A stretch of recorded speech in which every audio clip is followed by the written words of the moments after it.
That's got to be frustrating just because that first set just was one of the cleanest played sets I've seen on either tour all year. I imagine Yeah. you were feeling pretty good. Yeah, surprisingly, I actually wasn't. I think I just got into my own head about stuff and, just didn't, you know, wasn't, yeah, wasn't in the positive mindset today and cost me the match.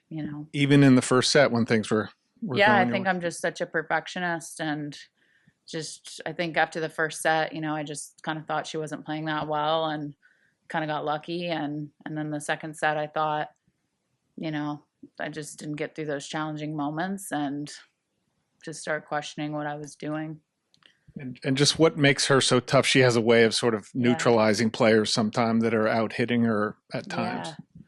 Yeah, I mean, I think Jess's movement is incredible. Her anticipation and skills with her hands too, and kind of being able to throw in a different variety.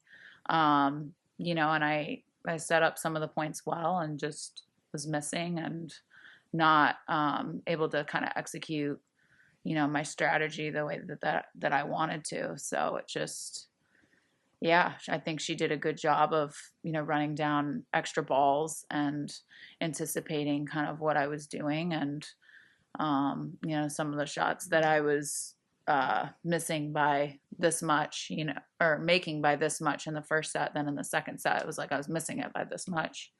So, that's going to happen, I think, with the aggressive game style that I play. But I think, yeah, mentally it just, yeah, was pretty disappointed with how I played, in the second set and, physically and mentally just kind of fatigued and started to go away there in the third.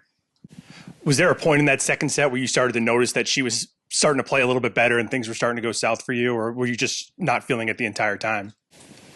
Yeah, I mean, I think I just wasn't in it today.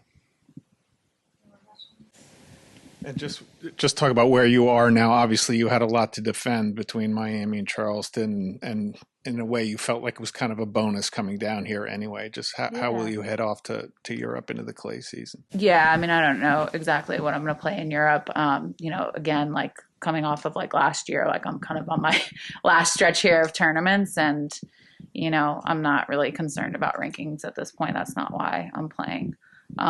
So yeah, it's more just trying to find enjoyment and, enjoying being out on court. And if I don't, then I won't go. So it's like, I have to kind of, just see how things go for me, on and off court and go from there.